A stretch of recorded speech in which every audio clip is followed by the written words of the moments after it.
Assalamualaikum warahmatullahi wabarakatuh. Perkenalkan, nama saya Ilmi Sumindana Putri dengan NIM 0700210019. Di sini saya akan menjelaskan tambang rakyat dan peti atau penambangan tanpa izin. Outline yang akan dibahas ada pengertian tambang rakyat, pengertian peti, dasar hukum tambang rakyat, dasar hukum peti, Merkur dan studi kasusnya, lalu ada studi kasus peti. Tambang rakyat. Tambang rakyat adalah kegiatan penambangan yang dilakukan oleh individu atau kelompok tanpa izin resmi dari pemerintah, biasanya dalam skala kecil dan menggunakan peralatan sederhana. Kegiatan ini seringkali terjadi di daerah yang kaya akan sumber daya alam, seperti emas, batu bara, atau mineral lainnya yang menjadi sumber pendapatan utama bagi para penambang. Ciri-ciri tambang rakyat. Penambangan rakyat memiliki beberapa ciri khas, diantaranya adalah penggunaan alat yang sangat sederhana seperti cangkul, sekop, dan kadang-kadang alat berat yang disewa. Proses penambangan lebih bergantung pada pengalaman dan keterampilan individu. Dalam beberapa kasus, peti atau alat pemisah material tambang sering digunakan untuk memisahkan logam berharga dari material lainnya. Lalu ada aspek sosial dan ekonomi tambang rakyat yang memberikan dampak signifikan terhadap perekonomian masyarakat lokal, terutama bagi mereka yang hidup dalam kondisi ekonomi terbatas. Dalam penelitian Sutrisno 2016 menunjukkan bahwa tambang rakyat seringkali menjadi sumber utama mata pencaharian bagi masyarakat desa di daerah terpencil. Dampak lingkungan tambang rakyat yaitu memberi keuntungan ekonomi, tapi seringkali menyebabkan kerusakan lingkungan yang signifikan. Salah satunya dampak utama adalah kerusakan ekosistem seperti deforestasi dan pencemaran air. Lestari 2017, penelitiannya menjelaskan bahwa penggunaan bahan kimia berbahaya seperti merkuri dalam pemisahan emas dapat mencemari sungai dan tanah di sekitar lokasi tambang. Lalu ada peti, yaitu penambangan tanpa izin adalah kegiatan penambangan yang dilakukan tanpa mengikuti prosedur atau perizinan ditetapkan oleh pemerintah. Kegiatan ini biasanya berlangsung secara ilegal dan tidak memperhatikan peraturan yang ada, baik dari segi lingkungan, sosial, maupun ekonomi. Studi pustaka mengenai peti berfokus pada berbagai aspek seperti dampak, penyebab, serta upaya penanggulangan dan solusi yang dapat diterapkan. Penyebab terjadinya peti yaitu adanya faktor ekonomi sering kali menjadi pilihan utama bagi masyarakat yang mengalami kesulitan ekonomi. Kegiatan ini menawarkan potensi keuntungan yang cepat meskipun tidak stabil dan berisiko. Keterbatasan akses ke izin resmi, proses perizinan yang panjang dan biaya yang tinggi seringkali menjadi penghalang bagi masyarakat untuk mendapatkan izin resmi yang mendorong mereka memilih jalur ilegal. Lalu dampak lingkungan dari peti ini yaitu merusak ekosistem, seringkali merusak vegetasi, hutan, dan merusak struktur tanah. Pembukaan lahan yang tidak terkontrol menyebabkan kerusakan hutan, berkurangnya biodiversitas, dan degradasi kualitas tanah. Pencemaran air dan tanah, penggunaan bahan kimia berbahaya seperti merkuri dan sianida dalam proses penambangan dapat mencemari air tanah dan sungai.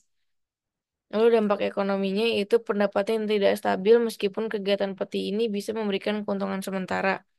Pendapatan dari penambangan ilegal ini sangat tidak menentu dan seringkali bergantung pada keberuntungan.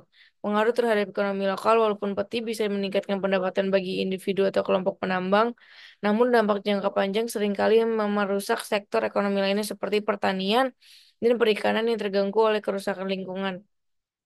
Lalu ada upaya penanggulannya, yaitu di mana peningkatan pengawasan dan penegakan hukum meningkatkan kapasitas pengawasan oleh pihak berwenang untuk menindak aktivitas penambangan ilegal dan memberikan sanksi yang tegas.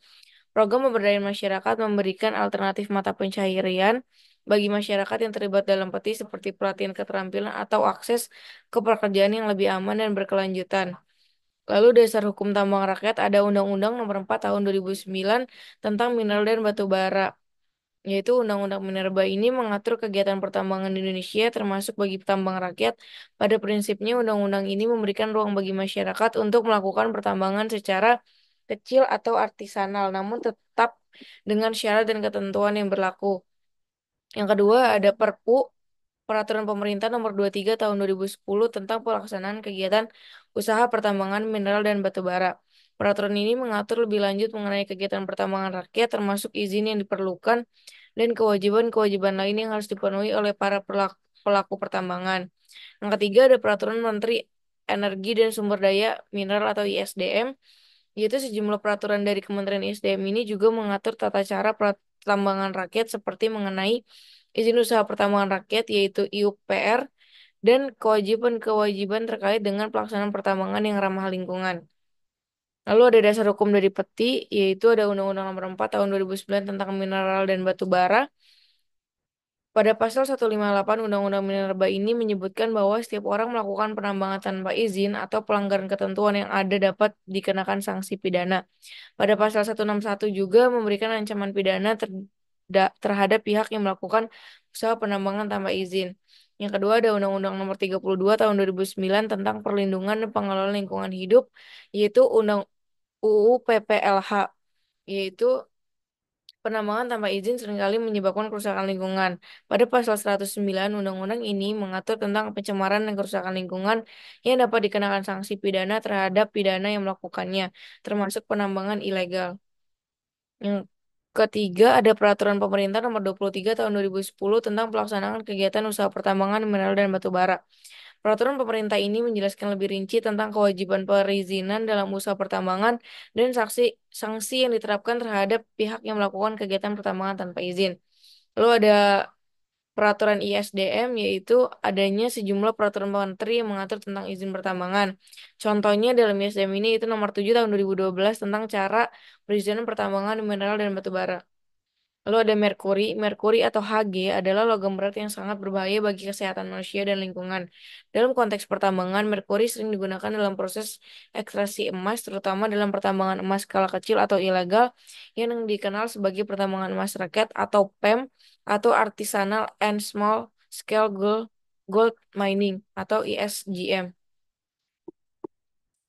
Studi kasus merkuri ini ada di studi kasus pertambangan emas di Cianjur, Jawa Barat, yaitu wilayah ini dikenal dengan aktivitas pertambangan emas skala kecil. Penggunaan pada merkuri ini menjadi masalah besar. Banyak penambangan tradisional yang menggunakan merkuri untuk mengamalgamasi emas dari biji yang mereka tambang. Praktik ini berlangsung tanpa pengawasan ketat, menyebabkan merkuri mencemari sungai dan tanah. Lalu dampak pencemarannya itu ada pada Sungai Citarum, di mana merkuri ini dibuang oleh penambang sehingga tercemarlah oleh Sungai Citarum yang merupakan sumber air penting bagi banyak warga sekitar. Pencemaran merkuri ini menyebabkan akumulasi logam berbahaya dalam ekosistem air, mempengaruhi kehidupan ikan dan mengancam sumber daya air bagi warga yang mengandalkan sungai ini untuk kebutuhan sehari-hari. Dan untuk dampak kesehatannya, paparan merkuri ini terhadap para penambang dan masyarakat sekitar meningkatkan risiko gangguan kesehatan serius, termasuk kerusakan saraf dan gangguan metal mental. Banyak pekerja yang tidak memiliki perlindungan yang cukup saat mengolah merkuri.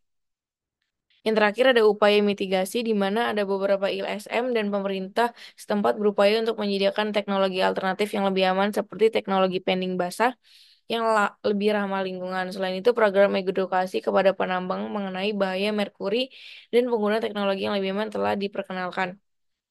Yang ke Lalu untuk studi peti ini ada kasus pertambangannya itu emas di Kalimantan, yaitu di daerah Banggai adalah salah satu pusat pertambangan emas skala kecil di Indonesia di mana penggunaan merkuri ini sangat tinggi. Praktik pertambangan ini dilakukan oleh ribuan penambang yang mayoritas bekerja secara informal dan ilegal. Lalu dampaknya pada pencemaran lingkungan ini seperti di Cianjur, merkuri yang digunakan dalam proses amalgamasi emas mengalir ke sungai dan merusak kualitas air. Sungai-sungai di Kalimantan yang tercemar merkuri mengancam kehidupan berbagai spesies air, termasuk ikan yang sangat penting bagi ekonomi lokal.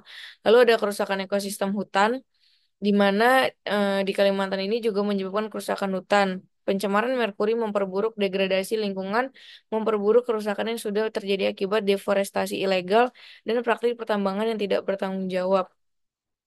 Lalu ada upaya mitigasi di mana beberapa lembaga internasional dan lokal seperti UNDP dan WWF Indonesia bekerja sama dengan pemerintah Indonesia untuk mengembangkan pendekatan berbasis masyarakat dalam mengurangi penggunaan merkuri. Program seperti Pusat Pengembangan Teknologi Emas bertujuan untuk menggantikan merkuri dengan metode yang lebih ramah lingkungan. Sekian presentasi dari saya, kurang lebihnya mohon maaf. Wassalamualaikum warahmatullahi wabarakatuh.